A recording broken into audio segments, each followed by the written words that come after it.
Hello student, यहाँ पे question दिया हुआ है। In Young's double slit experiment using monochromatic light of wavelength lambda, the intensity of light at a point on the screen with a path difference lambda is m units, and the intensity of light at a point where the path difference is lambda by 3 is nm units. What is the value of n?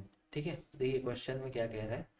पहले आप Young's double slit experiment कर रहे हैं यहाँ पे, किसके use से? Monochromatic light.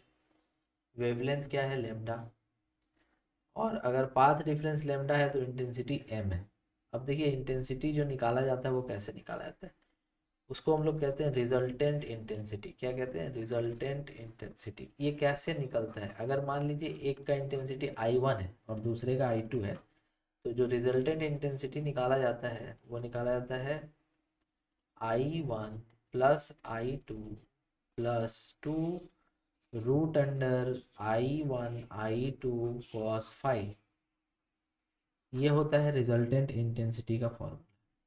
ठीक है, अब इस इंटेंसिटी का पाथ डिफरेंस से कैसे रिश्ता, कैसे मतलब लेना देना है, तो देखिए पाथ डिफरेंस जो होता है ना, वो कुछ इस तरह से रिलेटेड होता है। Phi equals to 2 pi by lambda into delta x. देखिए ये जो फाई है यहाँ पे फेज डिफरेंस, ये फेज डिफरेंस और पाथ डिफरेंस रिलेटेड होता है। ठीक है, इसका मतलब कि इस वाले इक्वेशन को आप फिर से लिखें तो ऐसे लिख सकते हैं, I R equals to I1 plus I2 plus 2 root under I1 I2 cos 2 pi by lambda into delta x. ठीक है, मतलब कि इससे आपको ये पता चल गया दैट इंटेंसिटी और पाथ डिफरेंस कैसे रिलेटेड है। अब इस क्वेश्चन में दो केस बताया गया है। क्या? Case one. केस वन में क्या बताया गया है? केस वन में बताया गया है कि जब आपका इंटेंसिटी m है, मतलब कि ये m है, तो उस टाइम पे जो हमारा पाथ डिफरेंस है वो लेमडा है। मतलब ये क्या है? लेमडा है। समझ गए? और मोनोक्रोमेटिक लाइट होने के चलते I1 और I2 इक्वल होगा।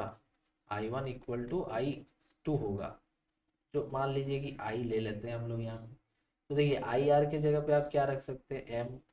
इंटेंसिटी कितना बोला? Resultant M.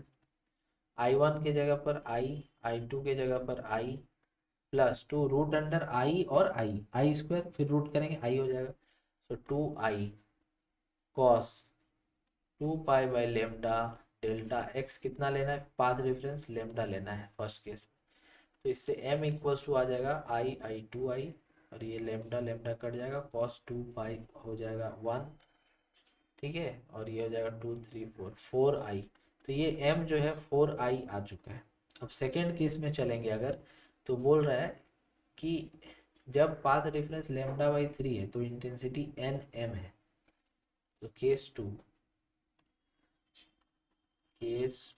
इसमें बोल रहा है कि जब हमारा ये इंटेंसिटी एन एम है और I1 I2 सेम रहेगा, plus 2 I cos path difference lambda by 3 कह रहा है, तो डेल्टा एक्स की जगह पर लेमडा बाई 3। तो यह आ जाएगा एन एम इक्वल टू आई और I2 plus 2 I into cos 2 pi by 3।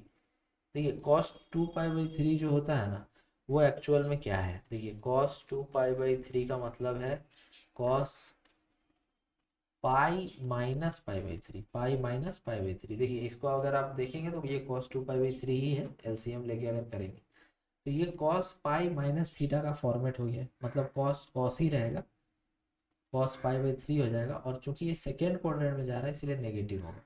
तो आप यहाँ पर जो कॉस 2 पाई बाई 3 है ना, उसको आप लिख सकते हैं माइनस कॉस पाई बाई 3। इसका मतलब क्या हो गया? 60 डिग्री।